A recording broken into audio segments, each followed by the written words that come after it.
Oh, there we go. Ooh. We are having technical issues today for some reason. I was talking with my guest beforehand. He was having some problems with his microphone, and I was kind of, you're having problems. Yeah, we'll get it together because my stuff is always right. And then I hit the go button, and it says, problem. We're not broadcasting to Facebook, and that's the main place I'm broadcasting to. So if you're on Facebook and you're not hearing me, well, you're not hearing me. And you don't know I just said that. But if you are on one of the other platforms, LinkedIn, Twitter, or possibly YouTube, then you are getting me. We are going to continue. This will live on YouTube after the fact, mistakes and all. And yes, there's Clementine in the background. So, happy Wednesday, everybody. Happy Valentine's Day, everybody. Good to see you. I hope all of you have a Valentine. And before I get in trouble, let me say happy Valentine's to my beautiful wife, Monique. We're going to do a little something once I'm done here. And that's her hanging with me when I won the Legacy Award. And it was a real proud day and for me and for her too, because she loves me and she's proud of me, and I love her. Anyway, coming up, LA, VO Atlanta. That's going to be March 7th through 10th. I'll be there. I'll be on a couple of panels. One of them, the minority panel or the BIPOC VO journey. Donovan Cornitz will be hosting it, and a number of us will be there. Myself, Issa Lopez, Vanessa James, Vikas Adam. If you wanted to take my workshop, my X session, voice acting for video games at VO Atlanta, the Friday session is sold out. I think there are a couple of places left on the Saturday session, but you might want to hurry and lock that down if that's something you want to do. All right. Once again, all the Ask Dave Fennoy Anythings live on my YouTube channel, Dave Fennoy Voiceover Training. If you're interested in coaching with me, DaveFennoy.com. Follow me on Twitter, X, at Dave Fennoy VO. Got through all of that. Let's say hello to my guest, Matthew Parham. Woo! Hey. How you feeling, man? I'm pretty good, Dave. How you doing? Rough start, wasn't it? Yeah, rough start. Little rattle, but here we go. And I see some people who are in here. There's William Ford, Best Leggy 999. Happy Valentine's Day to you. Stacy, William, there we go. We may not have some of the people we ordinarily have because for whatever reason, Facebook is acting up, but we shall continue, and this will live on my YouTube channel. So, Matthew, I always want to find out, how'd you get into the voiceover game? What got you started, man? That's a great question, Mr. Dave. You hate when I call you that. I know. I'm sorry. Oh, Mr. Dave. Yeah. You said, all right, I'll just call you Dave. There you go. I like to say that voiceover found me, honestly. I got through it to music, basically. So now you're a singer and an MC. I noticed on your bio when you talk about your connection with the Urban Renewal Project, you say MC, not singer. Why is that? Yes, because I suck at singing. So that's why I can't hold a tune to save my life. But I am a lyricist, rapper, poet. So I say MC because that's what I do in the band. Okay, so mostly you're rapping. Yeah. And when things have to be said, introducing people, that kind of thing. Yeah, I mean, MC is another term for rapper, so it doesn't necessarily mean like master of ceremonies, more like microphone checker. You know, I remember hip hop. No, I remember all the MCs. I was on the radio back then when we first started hearing rappers come MC this, MC Light, MC, and it continues. But it's interesting. I got to hear you guys at the NAVA event. Mm-hmm. And if you haven't heard the Urban Renewal Project, you got to hear the Urban Renewal Project. My wife and I have a nonprofit, Backyard Jazz. Now, we're holding a couple of concerts every year for several years until the pandemic, and we haven't gotten it together to get back since the pandemic. But I told Tim Friedlander, and I'm telling you now, when we do come back, you guys are going to be playing in our backyard. I'm not sure I can fit all of y'all on that stage. No, I know I can do it. I can do it. Because y'all are rough, man. Y'all got it. Y'all got Thank it. you. Really enjoyed your performances and had, it's. Hey, there we go. There you go. And there you are in the middle. And if I didn't know any better, I'd say you're singing, but you're kind of just having a good time. And it's a young lady there singing, huh? Yeah, now she's the singer. Oh, she's the singer. That's Alex Nestor. She's fantastic. Okay. Got another one of you here. Now, wow. See, anybody would think you're singing here. Mm-hmm. It's giving singer, but it's really not. Like it's giving singer, I'm just but emoting. Yeah, but that's cool. That's cool. Now, who took that picture and the one before it? We had a photographer on one of our last tours named Rose Wang. So she kind of just. And I was gonna say, and you're a photographer as well. I am. So how often do you go out in the street with your camera or out into the wild with your camera, and what kind of photos do you do? I like to call it fine street photography. Okay. So it's not necessarily like fine art. It's not necessarily street. I just kind of look for subjects that kind of speak to me. So I'm currently enrolled at UCLA for photography, studying there. And through that program, I've just learned so much. I had a couple good mentors here in South Central that I've connected with through a couple art galleries. And I just look for what speaks to me. The most important thing is something that has a narrative, deeper meaning, especially now in the age of Instagram where everything's just a filter or a pretty picture or a half-naked person just for shock value. I'm looking for something that has a little bit more substance to it. So it could be a child, it could be an adult, it could be a sunset, like just whatever really feels real. That sounds good. Now, you seem to do quite a few things. You're interested in Black literature and spoken word. I ran across this photo of you. Well, does this go back a little ways or something? Yeah, you did your homework. But this was 1 year anniversary special. We're not sure what year. But you in spoken word, and I noticed there, Slim the Reason. Yeah, that's me. There's not even the Matthew Parham there. It's just Slim the Reason, and on your website, there's some spots where it's Matthew Parham, and then it's Matthew Slim the Reason Parham. How'd you get that name? It comes from like my hip hop days. So back in my early 20s, which wasn't too long ago. Lies. I was, doing hip hop in Cincinnati, kind of on the underground scene. And my uncle, he passed away when I was pretty young. His name was Slim. And so as I kind of started moving and shaking after high school, and people started asking me what my name was, and wasn't necessarily environments where I should be like, my name is Matthew. I started saying Slim, because it resonated with me. And then as I kind of got out of that lifestyle and moved further with my artistry, just a street name of Slim didn't really speak to everything that I was. So I started thinking like, what really separates those who think at a lower level to those who think and process at a higher level. And it's the ability to reason. And hence Slim the Reason. There you go. Not just react, but think. Exactly. There you go.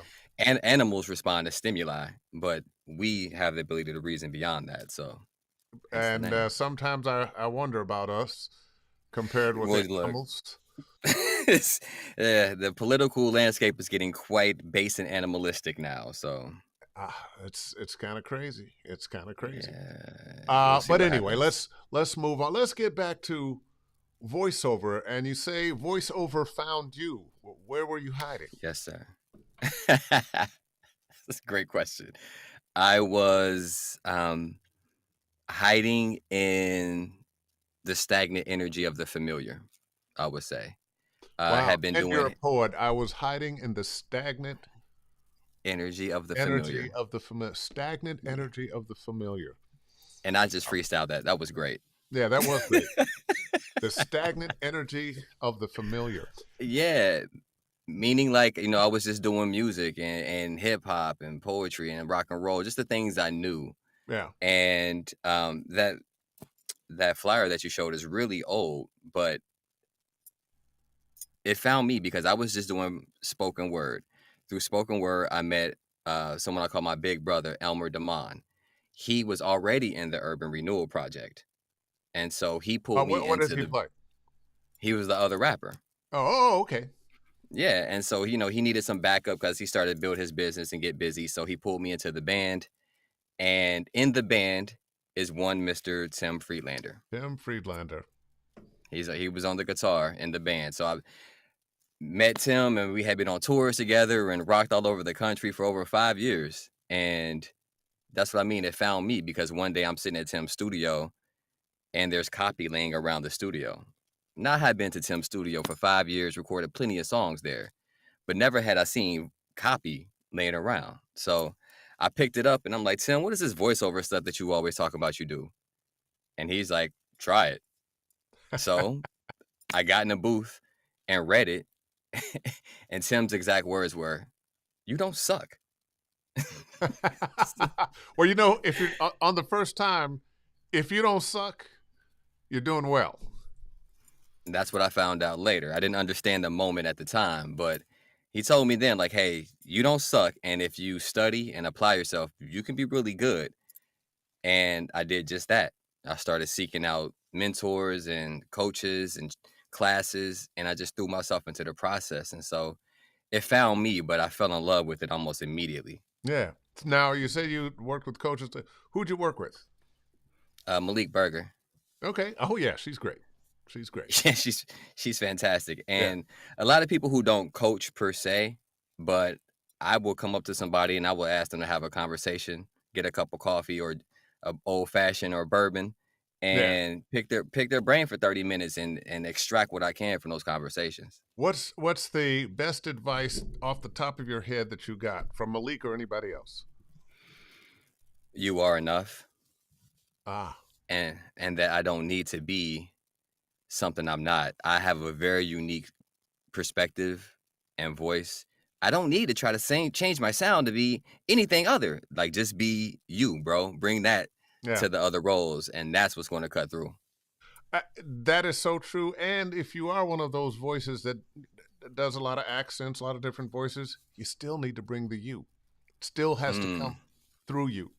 The sense of a character with a life and a background and a point of view, things they love, things they don't like, so forth and so on.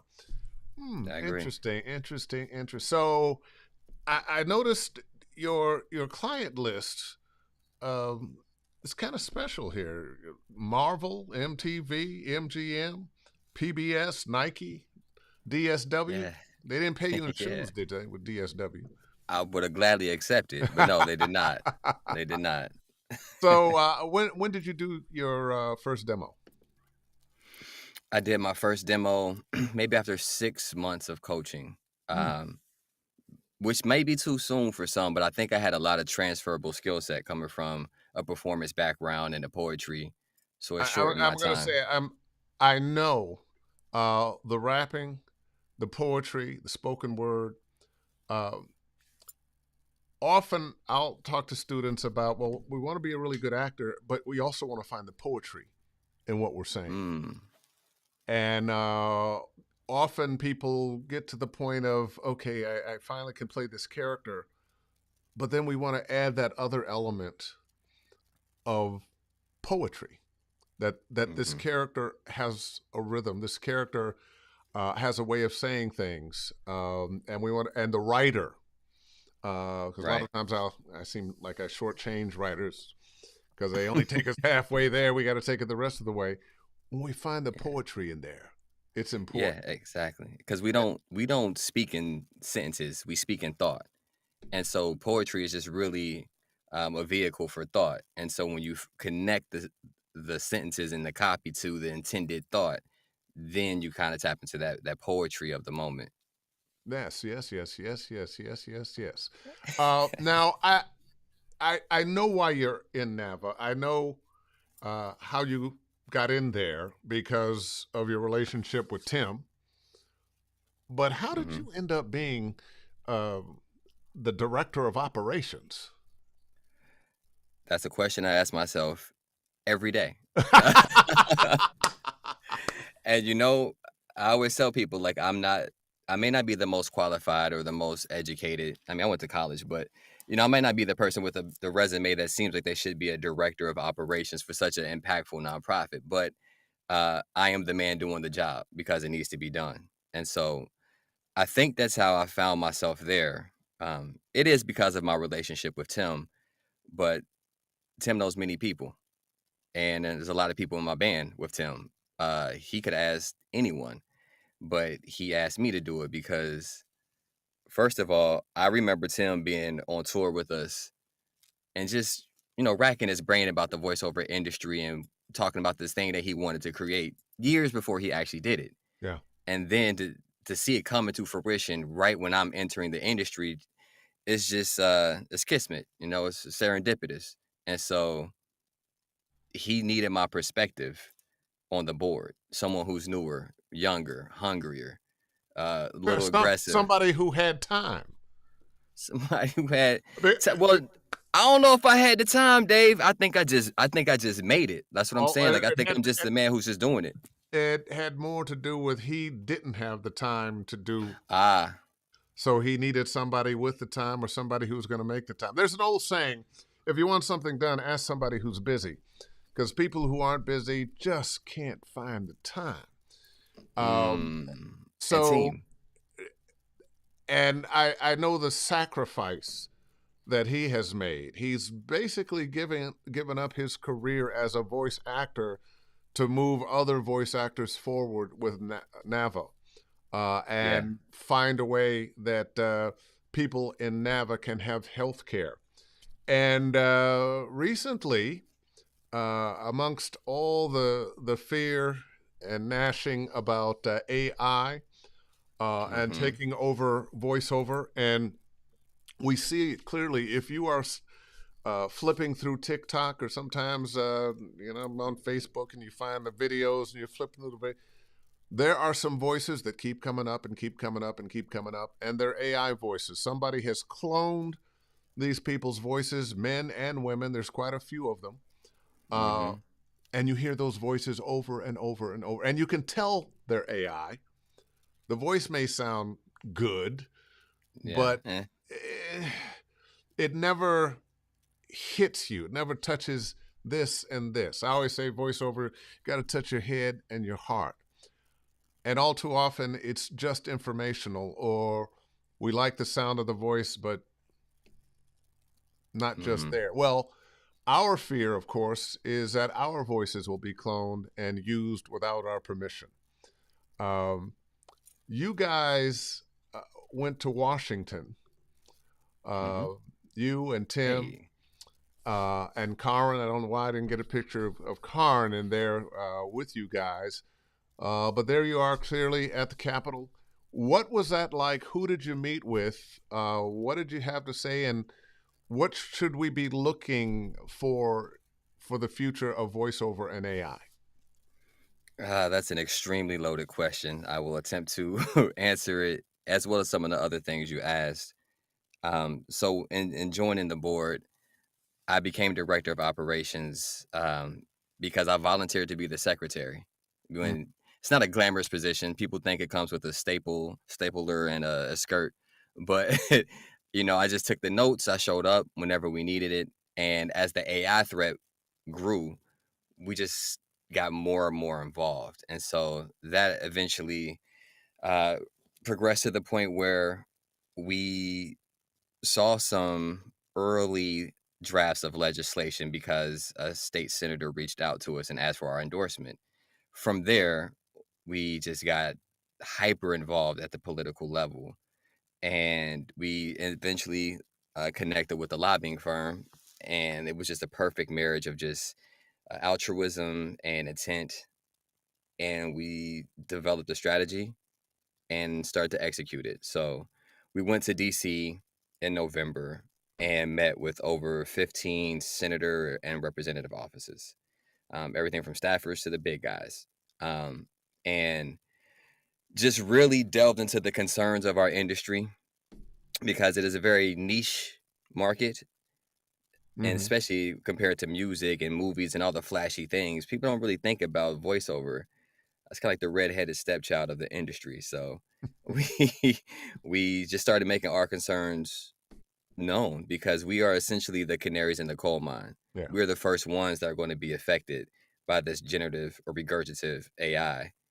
And yeah, so we have been meeting with them consistently every week. I sit in this room and Tim and Karin hop on their Zooms, and we still are meeting with lawmakers and policymakers trying to craft this legislation. There's two pieces that we're really focused on right now. It's the representative bill, which is the No AI Frauds Act, and then the Senate bill, which is the No Fakes Act. Both of Okay. And what those what will what are in those bills? Yeah, both of those bills will establish a right of publicity for our voice. So, as of right now in America, your voice is not treated as biometric data, meaning it doesn't belong to you as a unique signifier of your being, like your fingerprint or your iris. So, right now, anyone can scrape your voice and use it however they see fit. Those bills will establish a right of publicity, which shows that you have the right for your voice in commercial world, and then the representative bill will also treat voice as a commodity, which is something that you own. So you could sell, license, whatever you want to do. It has a little bit more teeth to it because it's more punitive damages. So So it those are what we're pushing. yeah. And I notice what movie producers were trying to do for a while. Well, let's see. Let's get an extra in here. We'll pay him for a day, take his photograph, and then use him or her forever, Yeah, even beyond death, without another nickel. And that's a big part of what we're talking about is not being able to just take advantage of, oh, we recorded you here and now we're using it everywhere and you have no yeah, say. Uh, One of the things I like about what we're trying to do with this is also being able to control what you allow your voice to be on. absolutely. I, you know, I like the idea that, oh, okay, well, here's my cloned voice over here that people can pay me for. But I also want to be able to say, no, I'm not doing those Donald Trump commercials. Uh, Absolutely, absolutely. It breaks down to consent, compensation, and control. Those are the three things that we want to see in these bills. I need to consent to you using my voice before you even use it for a training model or just to make a one-to-one clone. I need to give you my express opt-in permission and not opt out of you taking it. Secondly is compensation. Like if you do use it, I want to be compensated for it. If you train your models and make a $5 billion investment, I should see some of that. mhm. And then I also want control. I want where my synthetic voice is being used. And if it's doing a Trump ad or a DeSantis ad, I have the right to say no to that because Yeah, it's my voice. there you go. Fantastic. So, Dave, before we leave, I have a specific thing about AI voices that I would just want to bring up. okay, I have absolutely, please. unique concern about diversity when it comes to AI voices. We're seeing it being used to provide false representation by having digital diversity instead of actually engaging with communities of color and hiring voice actors of color. They're using what I say robots of color to kind of have this black facing of diversity. Um, I think when we already deal with inauthentic casting in this industry, the last thing we need is AI robot voices widening the pay discrepancy and disparity. That's my last point Now, about now, that. oh, you know what? No, we're going to go a little deeper into that. Let's do it. Let's do it. This is an area that I didn't know about. I've been following the AI, but you've been closer on the ground and in the trenches and in DC. Uh, so you're telling me what is happening is people are using cloned black voices or maybe Yeah. Indian voices or Asian voices or uh, Mm-hmm. but not hiring the actual people. Yeah. Exactly. What's happening? Where is this showing up?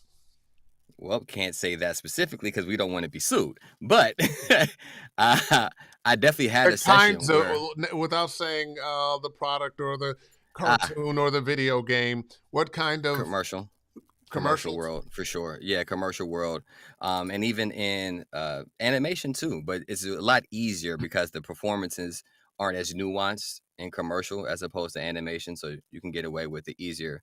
But then it's also not just voiceover. And the modeling industry has been facing this for years, and Mhm. they were actually the canaries in the coal mine because I think, almost said some brands, but there are definitely Fortune 500 companies that have used digital blackface, just computer generated black women to sell their products as opposed to hiring a real black model.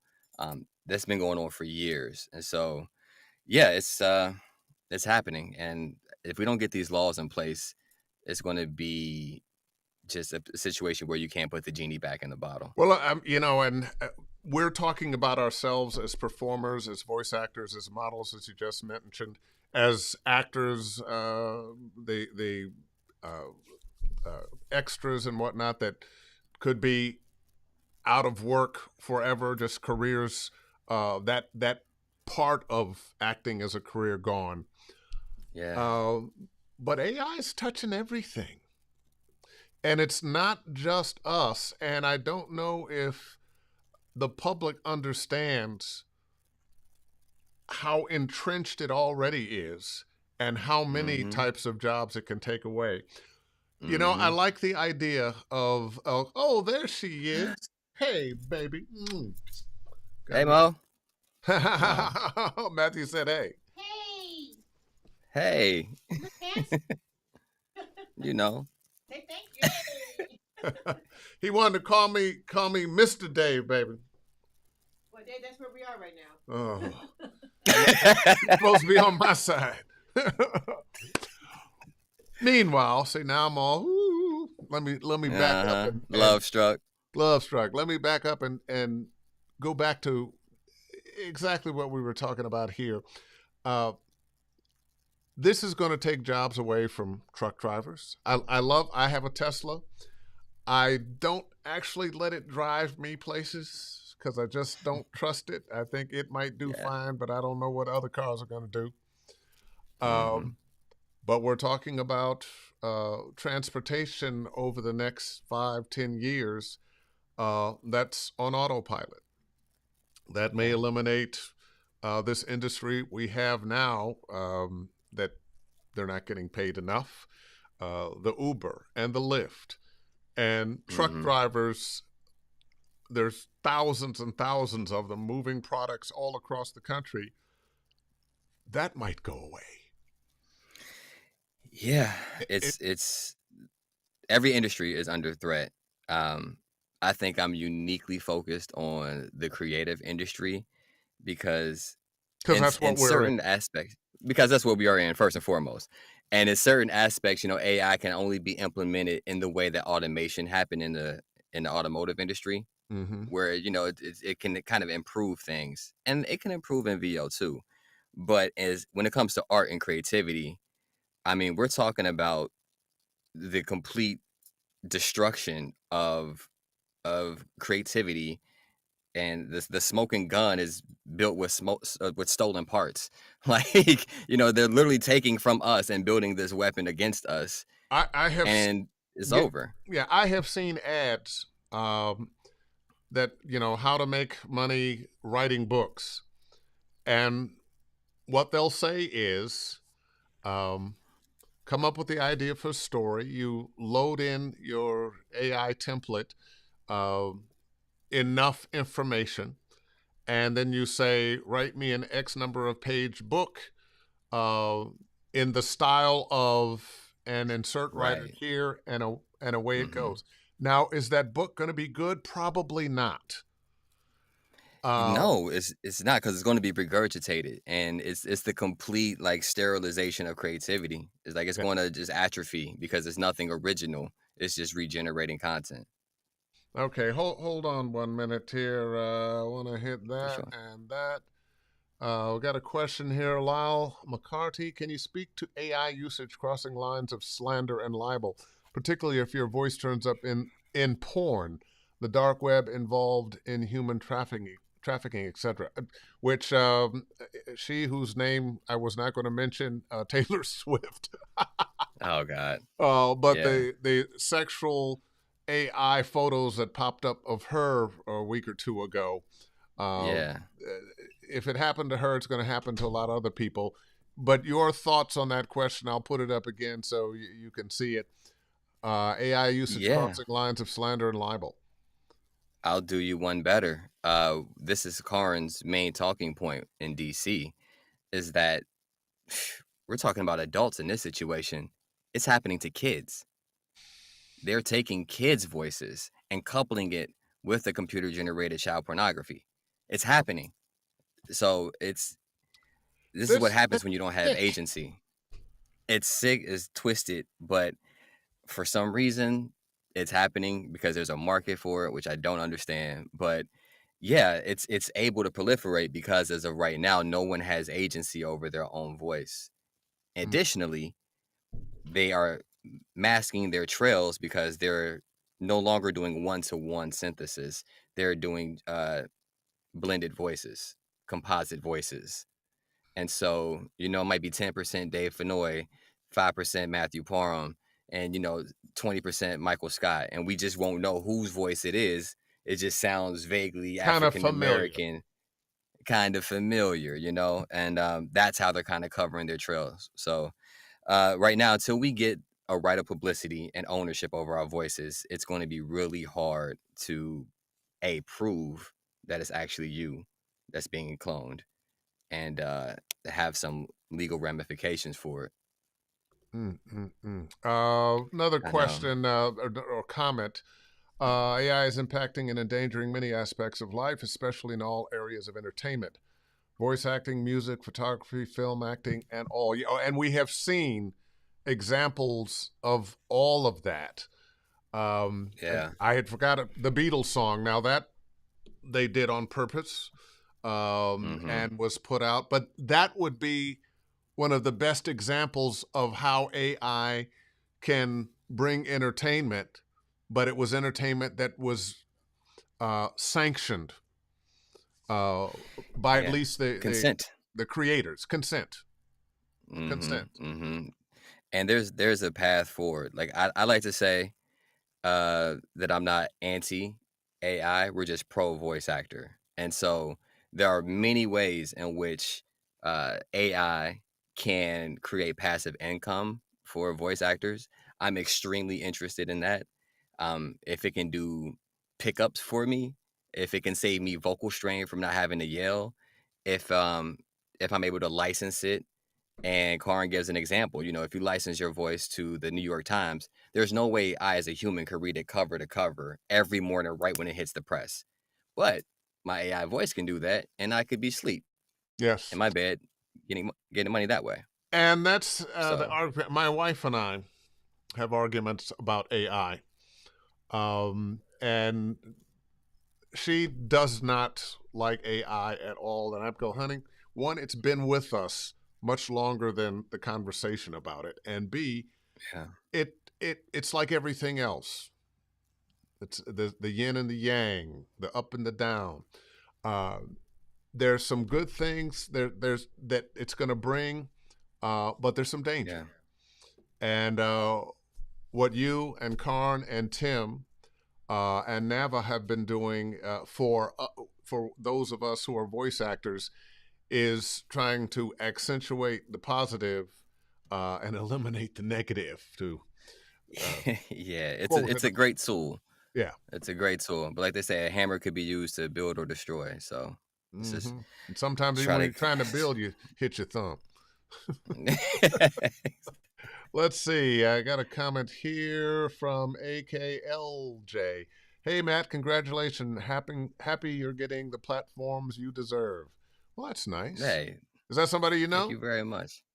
I don't recognize the screen name. It looks like it might be Kariko, but I'm not sure. Okay. Um, Everybody's thank you. incognito. Yeah. But thank uh, you, man. oh well. Lyle, who made a comment, says thank you for covering this. Um, oh, that's for me. Van the man, I love you, Dave. Thank you, Van. Appreciate it, man. Um, in LA market, I think independent TV station has become the first station to have fully AI news anchors. Do you know about that? No, I've seen some things on Twitter, but I didn't know about anything in LA. That's crazy. You know, and Great.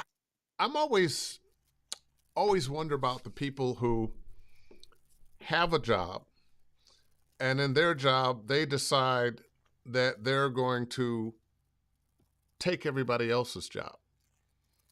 I'm going to keep my job by firing you and hiring this other thing that is not human. And I wonder if Yeah. they don't ever think, well, might not this thing take over my job at some point? If Yeah. anything, AI is not creative. It mimics. Yeah. So maybe it's the It's accountants, regurgitative. maybe it's the CFO or CEO, the person who makes decisions about this much money for this much money, this or this. The Yeah. AI probably could replace them a lot easier than replacing us. And it might make better decisions, honestly, because they make horrible decisions They at that make, level, oh boy, apparently. oh boy, oh Oh my boy, goodness. oh. Can I ask you a question? Sure. I typically don't research anybody I meet. And through my advocacy and work with Nava, I've been blessed to meet so many legends and just established people. I typically don't research people because I want to meet the person and not their resume. Mm-hmm. But seeing as I'm on your show, I definitely have already done my homework on you and took another deep dive.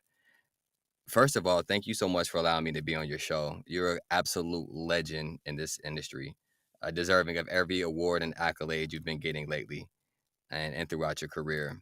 I was studying your journey and I saw the leap from radio, and then it seems like mostly animation, commercial, promo, video games. You do everything. Is there a particular genre that you enjoy more than the others? And if so, does it inform all the other work that you do? Wow. Good question. You know, I enjoy it all, and some for one reason or another. Promos. Well, I love it. It allows me to use a lot that I learned as a disc jockey. Mm, When you're disc jockey, you're reading a lot of copy. You're kind of hyping things up. You have to do a lot of rip and read of commercials that you just got it, and hey, it's phone numbers, addresses, prices, and percentages, and call me now. So you learn to kind of sell. yeah. Well, a commercial is a commercial to get you to buy a product. A TV promo is a commercial for a television show. So that's an easy transition from one to the other. Um, so I like doing TV promos, and it's one of the most lucrative things you can do. I've been under contract to several different companies over the years. I'm not under Yeah. contract to anybody right now, but it's very lucrative. Don LaFontaine, who was the best of us in this Hmm. business, when in his heyday, and his heyday lasted a long time until he died, as a matter of fact. He's making $30,000-$40,000 a day in TV promos and Yeah. movie trailers. It can be Yeah. very lucrative. Um, Yeah. I love the fun of cartoons, of doing animation, and just the wackiness that you can have. And because I was a child actor, and I've Mm. always enjoyed acting, video games, which wasn't a thing when I got into voiceover. You know, Pong and Asteroids or whatever it was, Pac-Man. Pac-Man, that was out there, but we didn't have stories being told that Yeah. the outcomes could change.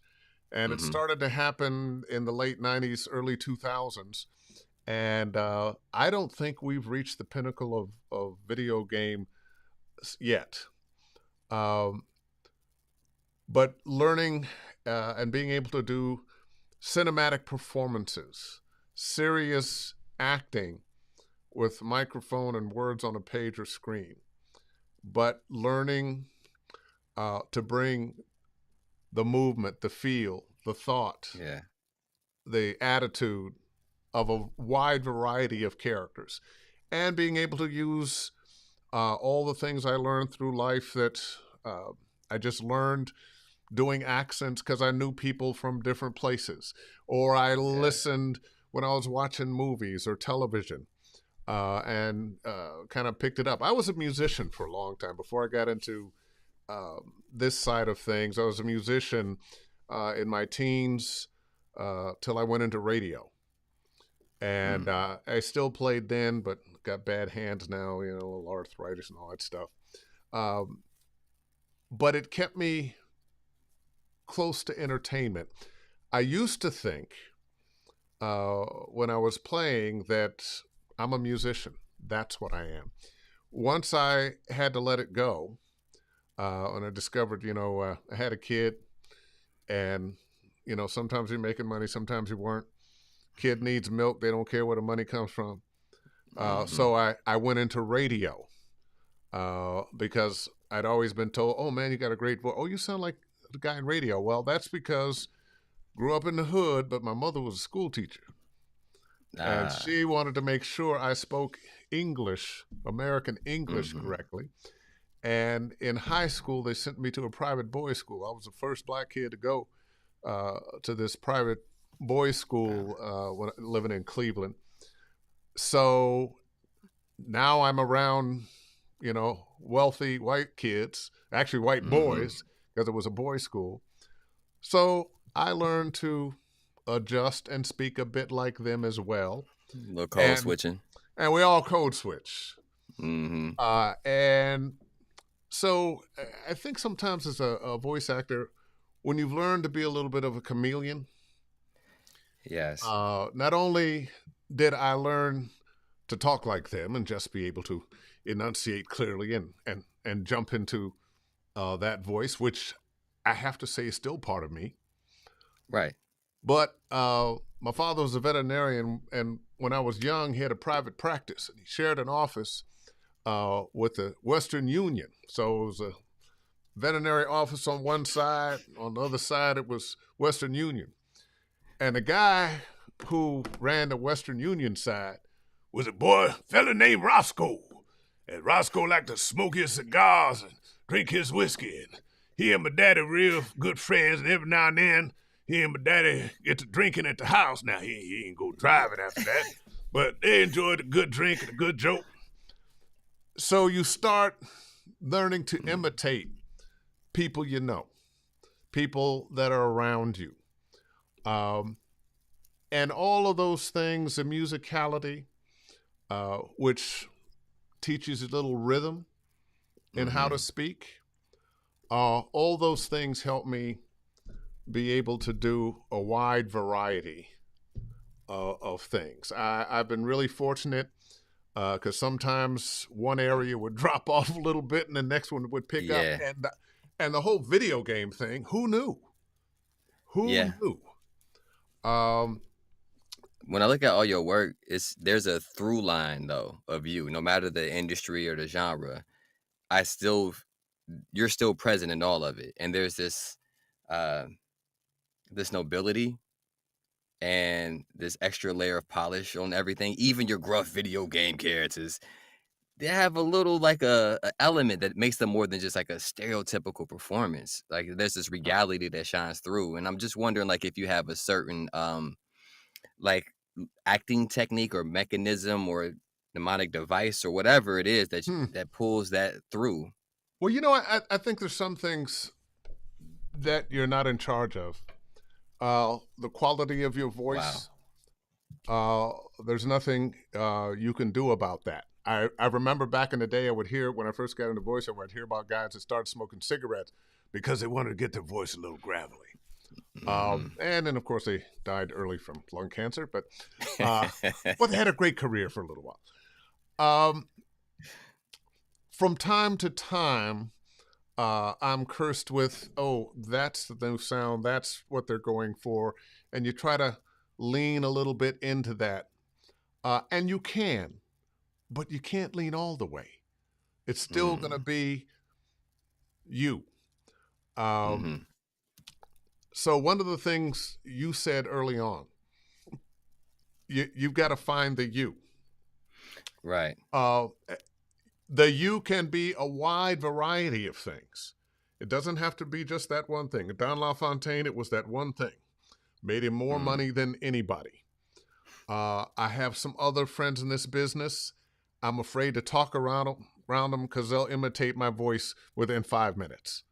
And Mm. they can any voice they can clone and do. Yeah, That's an amazing talent. it really is. But you got to find your thing, the things that you do well, and put yourself forward in that, um, and enjoy it. Have fun. Uh, I think that thing about being a 10-year-old kid who I say this to students sometimes. Remember when you were a kid and you were playing that game? You were pretending you were this character.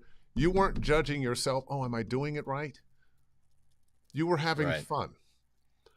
Now we are professional kids in a lot of way. We are professional kids playing, That's a and good way to yes, say it. we want to do it well.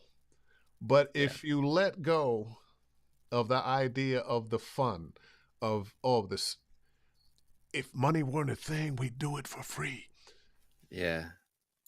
When you let go of the fun of it, the enjoyment, um, it's probably time to start thinking about doing something else. I'm excited with every gig I get. Well, some not every gig is Not everyone. created. I turn some things down from time to time. I ain't doing Yeah. it. But when the gig is over, I'm just a little bit sad. You enjoyed it that much. I enjoy it that much. The opportunity to come into a studio and play or step into my booth Yeah. behind me and play. Yeah. And I think one of the reasons I've had the success that I've had is because I love it. I mean, God blessed Mm. me with certain talents, but I love it. And she got me just going on and on. We Nah, thank you are for answering. we are the sum of everything we've been through before. So growing up in Cleveland in the hood, having a mother that was a school teacher, father that was a veterinarian, who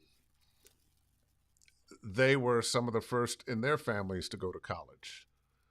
Mm. Um, from the time I knew myself, I knew I was going to go to college and have a career, not a job. Yeah. Things that my parents put in me.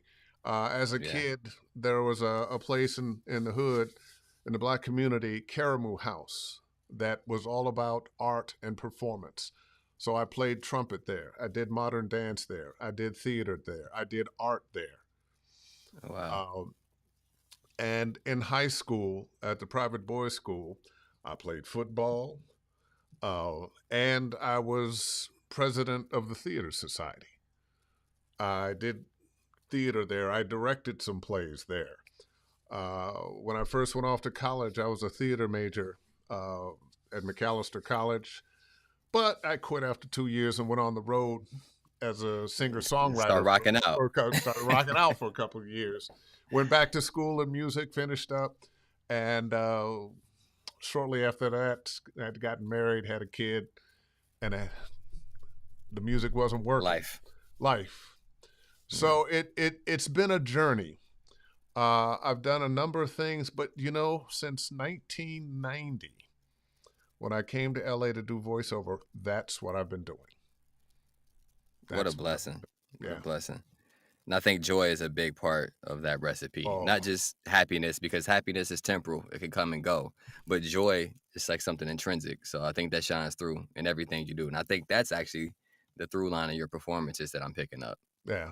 Yeah. I enjoy doing this. This doesn't put a nickel in my pocket. But right. I enjoy it. I enjoy talking to other voice actors and directors and casting people and agents and getting their stories. Like you, Matthew, just learning some things about you and doing my research in what you sent me in your bio. I get to know you in a way that I didn't. You one of the things you said, I want to get to know a person physically. Yeah, not just their resume. Yeah. But I think often the resume is important. I think often we don't have the opportunity to speak to somebody long enough to really get to know who they are. When you're in elementary school, high school, college, you can hang out late at night and, smoking weed, drinking and talking shit, and going on stupid adventures. Yeah. You get to connect with people in a way that you can't once you become grown. You got a job, you got a family maybe, you've got responsibilities. You don't have that kind of time anymore.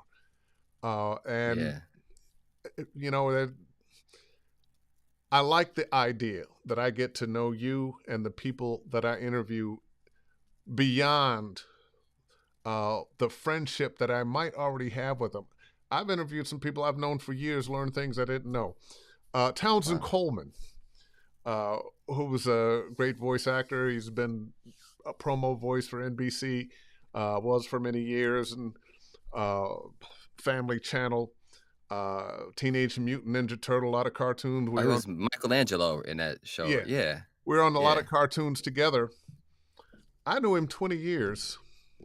We'd hung out from time to time, been on a lot of projects. I didn't know he was from Cleveland until 20 years later. Well, same city. We went to competing private boys' schools. Wow. We played football against each other. It's amazing. Some of the connections you may have or what you. So I like doing this.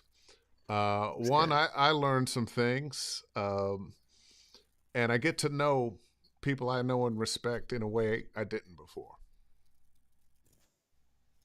That's cool. I am honored to be one of those people, sir. And I've been waiting to have this conversation with you for a long time.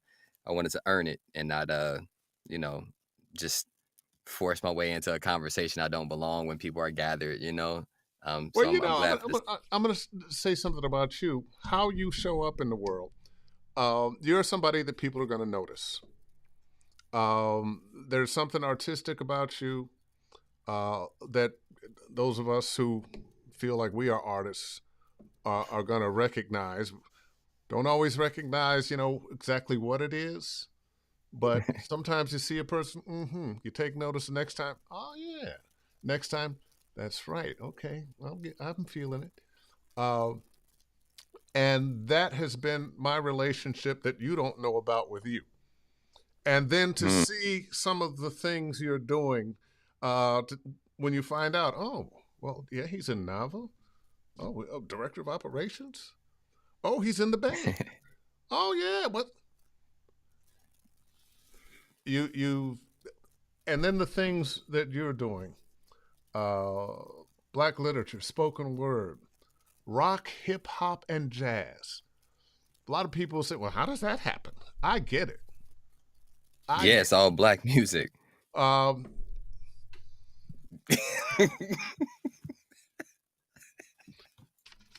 coming up in Cleveland, my parents liked, or my mother liked middle of the road music, which was semi-jazz, semi-pop. You heard Frank Sinatra and Mel Yeah. Torme and then all kinds of other things that were like, what the hell is that? My father liked a little R&B, but he didn't get to play it much in the house because of my mom. Uh, soon as I started going to school, uh, rock and roll and R&B was in the car. Mm. And I had started playing, I'd been playing trumpet, and I moved to guitar. And it was like, oh, okay, we're going to play some Wilson Something Pickett. We're going different. to play some Stones. We're going to play some Temptations. We're going so I got us and I got rock. Hmm. And I have a feeling you had a similar background. Yeah, 100%. My parents just exposed me to a lot of different music. What's up, mom? What's up, dad? Uh, they exposed me to a lot. My dad sang a little bit. He thinks he could sing better than what he actually can, but he's a singer. And my mom was very diverse in her musical taste. And then I also, similar to you, went to Catholic school for a little bit. And I would go from my majority black neighborhood in my little uniform, bus over to the little Catholic school, You and had to had a take your bunch of, jacket off and yeah, or cover it up with a Bengals then when you jersey. Yeah. then, oh, get in school, let me Exactly. put the stuff back on. Right. Exactly. And so I got exposed to a lot through Catholic school. My high school was a college prep high school, so I had a lot of diverse friends. And that's when I fell in love with just different music outside of what's, expected for me to like.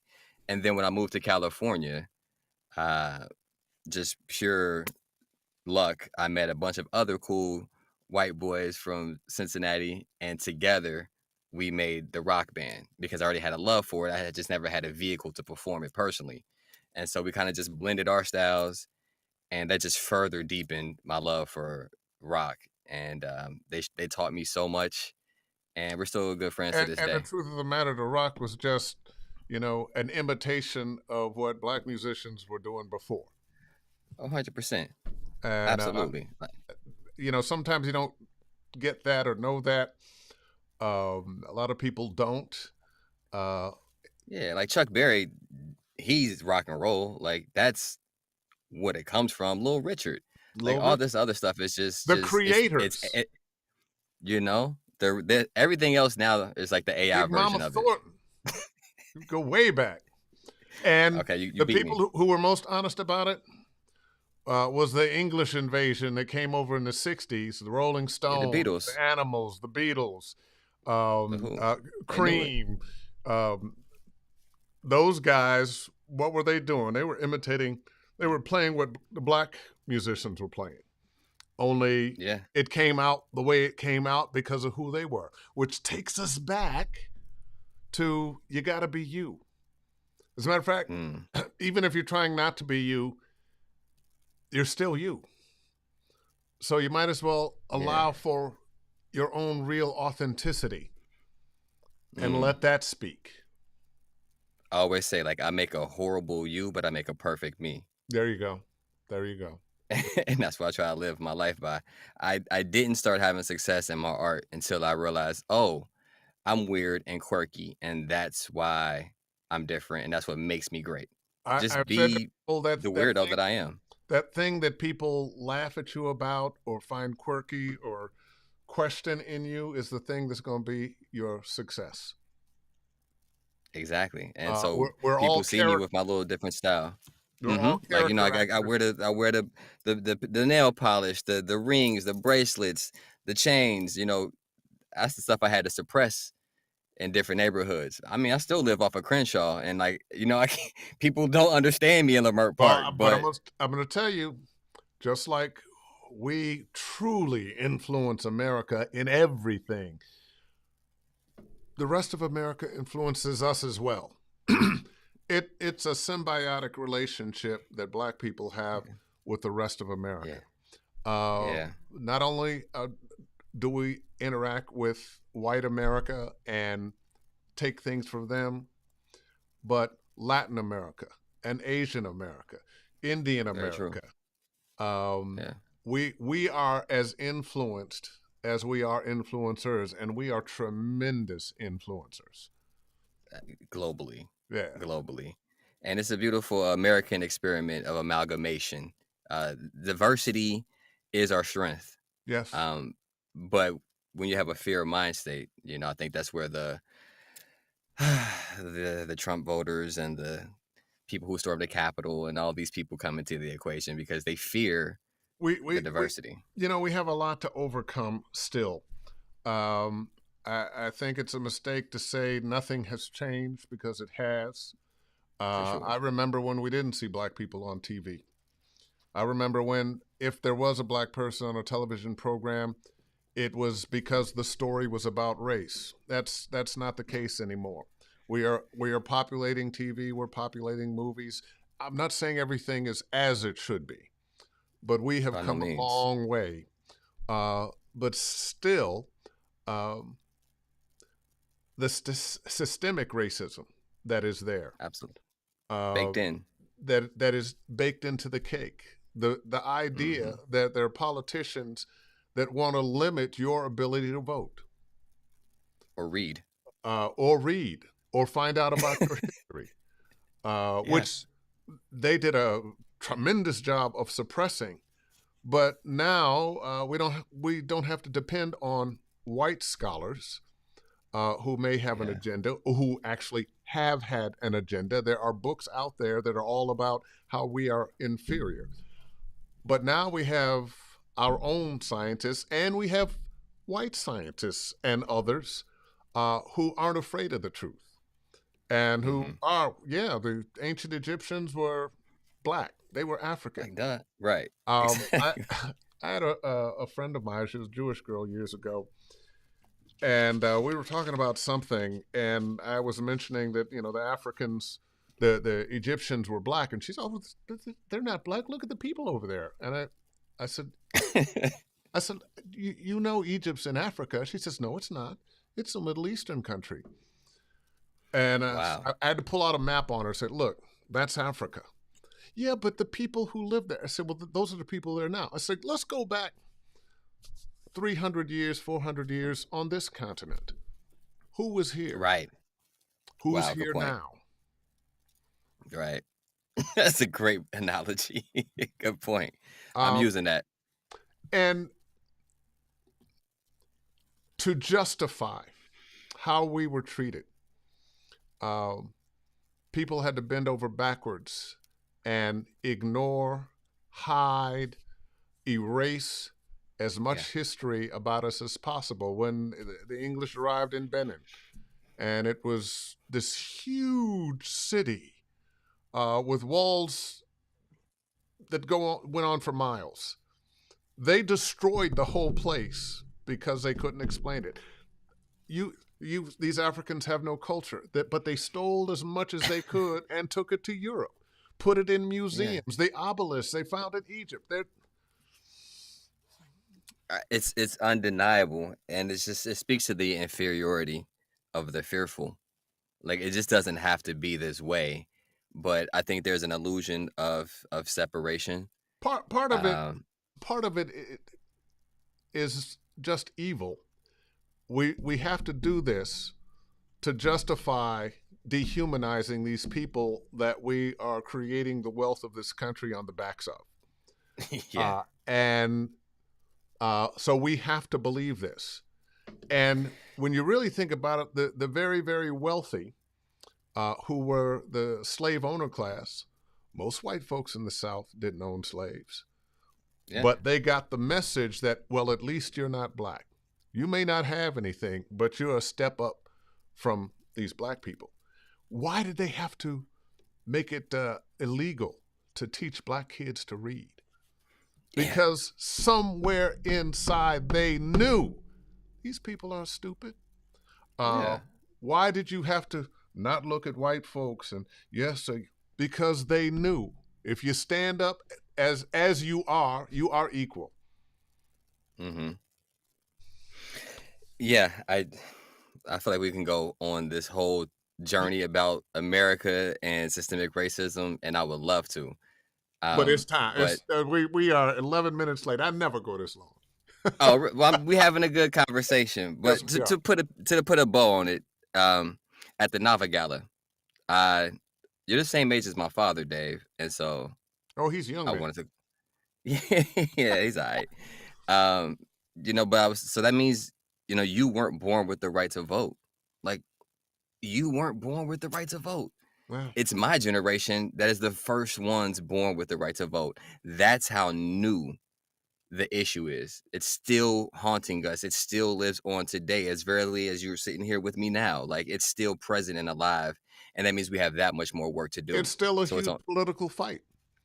it's to this day, and we need your generation, my generation, and the following ones to continue to take up the arms. But anyway, all right, Matthew. That's depressing. Thank you so much. Actually, we got to look how far we've gone, and the depressing part is we still have to fight. Yeah, and it's and we shall, and it's every day, and we shall. Yeah. Well, listen, my brother, I'm going to go upstairs and have some Valentine with my wife. All right. Don't do anything I wouldn't do. Well, I'm probably going to do a lot of things you might not do. But anyway, it's a pleasure having you on. I'm going to get you on sooner than later, because the Facebook part of this didn't work, and that's just a shame. Right. So it won't be too long before I'm tapping you again. I look forward to it, sir. All right, there we go. All right, ladies and gentlemen, Mr. Matthew Parham, great conversation. I'm sorry, Facebook users, that for whatever reason we had a glitch, but it will be on my YouTube channel, Dave Fennoy Voiceover Training, and I will have Matthew on again. If you're interested in voiceover training with me, davefennoy.com, click on the Study VO tab at the top, and follow me on Twitter at Dave Fennoy VO. With that, all the best, happy Valentine, and book something.